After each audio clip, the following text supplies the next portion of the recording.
Journalism రంగాన్ని BR Ambedkar నేతృత్వంలో రక్షించబడ్డ భారత రాజ్యాంగమే గుర్తించి గౌరవించి ఫోర్త్ ఎస్టేట్ గా పరిగణించిందని జర్నలిస్ట్ అసోసియేషన్ ఆఫ్ ఇండియా జాతీయ అధ్యక్షులు ఉప్పా వీరాంజనేయులు మరియు తెలంగాణ రాష్ట్ర అధ్యక్షులు ఏనుగుల వీరాంజనేయులు మరియు journalist union of Andhra Pradesh in charge అధ్యక్షులు శ్రీనివాసరావు గుర్తు చేశారు. తాజాగా ఖమ్మంలో 5 పాత్రికేయులను పోలీసులు ఎలాంటి సమాచారం ఇవ్వకుండా మరియు నోటీసులు లేకుండా అదుపులోనికి తీసుకోవడాన్ని వారు తీవ్రంగా ఖండించారు. దాదాపు 50 ఎకరాలలో పేదలు నిర్మించిన ఇళ్లను కూల్చివేసకు ఉపక్రమిస్తున్న తరుణంలో జర్నలిస్టులు అక్కడికి వెళ్లడం వారి పాత్రికేయ బాధ్యతగా భావించారని తెలిపారు. తాము ఉద్యమకారులు ముఖామని కేవలం మీడియా వాళ్ళు మాత్రమే అని చెబుతున్నప్పటికీ ఈడ్చుకు వెళ్లడం అనేది ప్రజాస్వామ్య వ్యతిరేక చర్యలకు నిదర్శనం కాదా అంటూ కొరకు రసూలు రిజిస్టర్ జర్నలిస్టుల సంఘం నేతలు సూటిగా ప్రశ్నించారు. ఖమ్మం ఎపిసోడ్లోనే కాకుండా రాష్ట్రంలోని ఇతర ప్రాంతాల్లో కూడా జర్నలిస్టులపై నమోదైన కేసులను బేషరతుగా ఎత్తివేసి జర్నలిస్టుల పట్ల ఉన్న మర్యాదను చాటుకోవాలని ముఖ్యమంత్రి రేవంత్ రెడ్డి గారికి ఉప్పా వీరాంజనేయులు మరియు ఏనుగుల వీరాంజనేయులు మరియు శ్రీనివాసరావు డిమాండ్ చేశారు.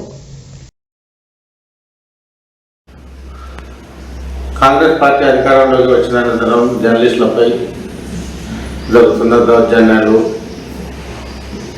అధికమయ్యాయి అని చెప్పవచ్చు. ప్రత్యేకించి ప్రభుత్వ పరంగా కూడా పోలీసు ప్రయోగాన్ని ఉపయోగించి జర్నలిస్టులపై దౌర్జన్యాలు చేయడం కూడా ఇటీవలి కాలంలో పరిపాటిగా మారింది. వాస్తవానికి గతంలో టీఆర్ఎస్ ప్రభుత్వం అధికారంలో ఉన్నప్పుడు, కేసీఆర్ ముఖ్యమంత్రిగా ఉన్నప్పుడు ప్రజల పక్షాన నిలబడిన జర్నలిస్టులపై కేసులు పెట్టడం, అరెస్టులు చేయడం అనేకం జరిగాయి కూడా.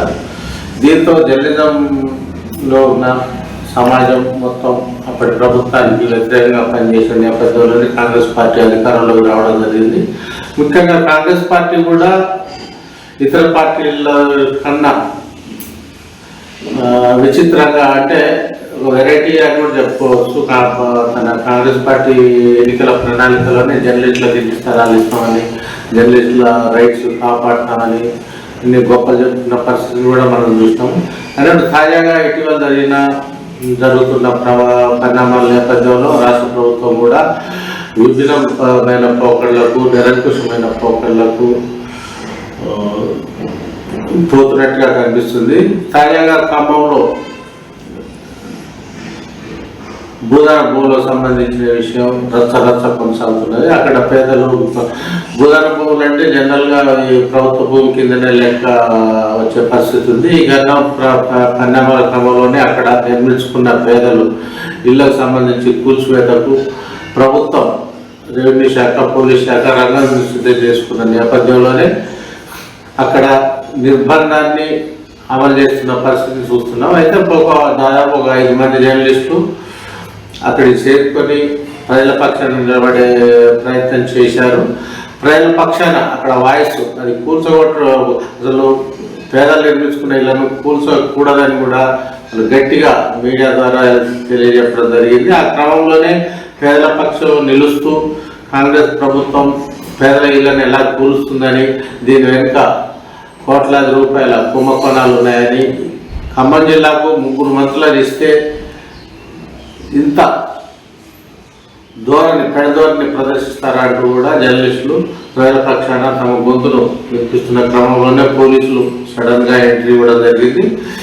అంతేకాకుండా ఎలాంటి కారణం తెలియకుండా, ఎలాంటి కారణాన్ని కూడా చెప్పకుండా, ఎలాంటి నోటీసులు కూడా ఇవ్వకుండా సగటు పాత్రికేయులపై, వాళ్ళు రాజకీయ నాయకులు కాదు, విప్లవకారులు కాదు, చివరకు కమ్యూనిస్టులు కూడా కాదు, ప్రజల పక్షాన గొంతు వినిపించే జర్నలిస్టులపై దౌర్జన్యం చేసినంత పనిచేయడమే కాకుండా బలవంతంగా ఈడ్చుకెళ్లడం వంటి సంఘటనలు కూడా సభ్య సమాజం తలెత్తుకునేలా చేసిందని చెప్పవచ్చు. దీనికి సంబంధించి పోలీసుల నుంచి నిర్దిష్టమైన ఆదేశాలు లేకపోవడాన్ని మనం గమనించవచ్చు.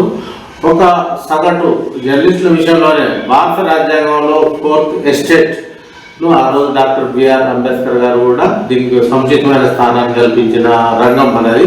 ఈ చట్టసభలు కావచ్చు, కార్యనిర్వాహక వ్యవస్థ కావచ్చు, న్యాయ వ్యవస్థ కావచ్చు, 3 వ్యవస్థల తర్వాత ఇన్ని రంగాలు వందల కొద్ది వేల కొద్ది రంగాలు ఉన్నప్పటికీ ఫోర్త్ ఎస్టేట్ దానికి 4వ స్థానాన్ని భారత రాజ్యాంగం కల్పించిన పరిస్థితి మనం చూసాము. పత్రికా స్వేచ్ఛకు అంతటి గౌరవం కూడా భారతదేశానికి స్వాతంత్రం సిద్ధించినప్పుడు రాజ్యాంగాన్ని రచించినప్పుడు ఉన్న పరిస్థితి కూడా ఉంది. వీటన్నిటిని కాలరాచి కూడా సగటు జర్నలిస్టు జనరల్గా శాంతి భద్రతల భంగం కలిగించినప్పుడు కానీ లేదా చట్ట వ్యతిరేక కార్యకలాపాలకు పాల్పడినప్పుడు కానీ సామాన్యులతో సహా జర్నలిస్టులను కూడా అరెస్ట్ చేయవచ్చు. దాన్ని progressive journalist association of Telangana కూడా సమర్థిస్తుంది. కానీ ఎలాంటి కారణం చెప్పకుండా చదువుకున్న వాళ్ళు, పాత్రికేయులంటే చదువుకున్న వాళ్ళు అన్నీ అంటే వాళ్ళకు కూడా అన్ని భోగాలు అవసరాలు అన్ని విధాల ఎన్నో విధాల సమాజంలో సుఖపడాలి, ఎంతో సుఖపడాలని ఎన్నో అవసరాలు ఉన్నప్పటికీ అవకాశాలు ఉన్నప్పుడు కూడా పక్కకు త్రోచిరాదని సమాజ రుగ్మతలను అందజేయాలనే లక్ష్యంగా మీడియా రంగంలోకి వచ్చిన వాళ్ళే ఒక 90% వరకు ఉంటారు. వాళ్ళు ప్రజాపక్షాలను నిలిపే క్రమంలో వాళ్ళు చదువుకున్న వాళ్ళు కూడా ఎందుకు అరెస్ట్ చేస్తున్నామనే ఇంగిత జ్ఞానం కూడా ఈ ప్రభుత్వాన్ని కానీ పోలీస్ యంత్రాంగాన్ని కానీ రెవెన్యూ యంత్రాంగాన్ని కానీ లేకపోవడం అనేది చాలా విడ్డూరంగా అనిపిస్తుంది. ఇది మనం ప్రజాస్వామ్య వ్యవస్థలో ఉన్నామా మరి ఎక్కడ ఉన్నాం అనే విషయంలో కూడా అది పాత్రికేయుల సభల్లో కూడా పెద్ద మాటలు చెప్పి ఇలాంటి మంత్రులు కానీ వీళ్ళు వాళ్ళ వరకు వచ్చేసరికి ఇలా దుర్నీతితో వ్యవహరించడం అనేది కూడా సభ్య సమాజాన్ని కూడా నివేరపరుస్తుంది. దీన్ని progressive journalist association of Telangana తరఫున, జాతీయ కమిటీ తరఫున, రాష్ట్ర కమిటీ తరఫున తీవ్రంగా ఖండించడం కూడా జరుగుతుంది. ఇలాంటి ప్రయత్నాలు ఇప్పటికైనా కూడా అది రాష్ట్ర ప్రభుత్వం మానుకోవాలని కూడా progressive journalist association of India కానీ progressive journalist association of Telangana కానీ రాష్ట్ర ప్రభుత్వాన్ని డిమాండ్ చేస్తూ వస్తున్నది. వాస్తవానికి కాంగ్రెస్ ప్రభుత్వం రాష్ట్ర అధికారంలోకి వచ్చిన తర్వాత మీడియాకు ఉన్న ప్రధాన పదవులను ఇచ్చే విషయంలో కూడా నామినేటెడ్ పదవులు కూడా వాళ్ళకు అనుకూలమైన వాటిని, జర్నలిజం రంగానికి దూరమైన వాటిని, రిటైర్ అయిన వారిని, వాళ్ళకు అడుగులకు మడుగులెక్కే వాళ్ళకే పదవులు ఇచ్చి అబాస్ పాలయ్యేది. గత ఎన్నికల్లో కేసీఆర్ ప్రభుత్వం మారాలని వీళ్ళు ఉన్న జర్నలిస్టులకు నామినేటెడ్ పదవుల విషయంలో రేవంత్ రెడ్డి సర్కారు డొల్లతనం ప్రదర్శించిన తర్వాత పెదవించిన సంఘటనలు కూడా ఉన్నాయి. అదే దాని కొనసాగింపుగా ఇలాంటి న్యాయాన్ని ప్రజల పక్షాన్ని నిలిపే క్రమంలో నిలిచిన జర్నలిస్టులపై కూడా కేసులు నమోదు చేయడం లేదా అరెస్ట్ చేయడం అనేది జర్నలిజం సమాజం క్షమించదని కూడా progressive journalist association of Telangana తరఫున హెచ్చరించడం జరుగుతుంది. దీనికి భారీ మూల్యం కూడా చెల్లించే పరిస్థితి కూడా ఉంది. వాస్తవానికి దీనికి అసలు మూలాల్లోకి వెళ్తే ఇప్పటికే ప్రధానమైన జిల్లాల్లో రాష్ట్రంలో రిజిస్ట్రేషన్లు పనిచేశారు. అది ప్రభుత్వ భూమి 22A అనే సెక్షన్లో చేర్చడం కూడా జరిగింది. అనేక చోట్ల చట్టపరంగా ఎల్ఆర్ఎస్ కట్టడం కానీ లేఅవుట్ ఉండడం కానీ మున్సిపల్ పర్మిషన్లు ఉన్నప్పటికీ కూడా తాజాగా రిజిస్ట్రేషన్లను అనూహ్యంగా ఒక సర్క్యులర్ ఇవ్వడం ద్వారా ఆపివేయడం కూడా జరిగింది. దీంట్లో భూదార భూములు కూడా ఉన్నాయి.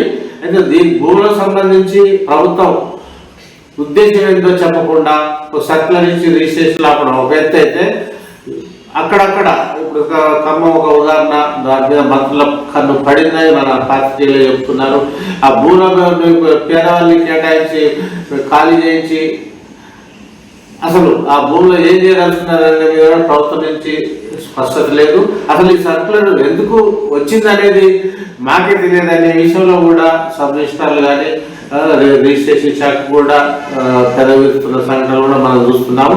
అసలు ఎవరి ఆలోచన నుంచి ఇలాంటి ఉత్తర్వులు వస్తున్నాయి, అసలు దీని యొక్క మతలబ్ ఏంటి అనే క్రమంలోనే నిలదీసేందుకు కొందరు జర్నలిస్టులు అయితే ఉత్సాహంగా బయలుదేరుతున్న క్రమంలోనే నిర్బంధాన్ని ప్రయోగించడానికి కూడా రాష్ట్ర ప్రభుత్వం వెనకంజ వేయడం లేదంటే దీని వెనక ఎంత బలమైన కారణాలు ఉన్నాయో మనం అర్థం చేసుకోవచ్చు. ప్రత్యేకించి రాజ్యాంగం ద్వారా 4th ఎస్టేట్ అనే రూపంలో ప్రసాదించిన పాత్రికేయుల హక్కులను సందర్భాల్లో పాత్రికేయులపై నమోదు చేసిన కేసులను కూడా బేషరతుగా ఎత్తివేయాలని కూడా progressive journalist association of India మరియు progressive journalist association of Telangana తరఫున డిమాండ్ చేస్తున్నాం.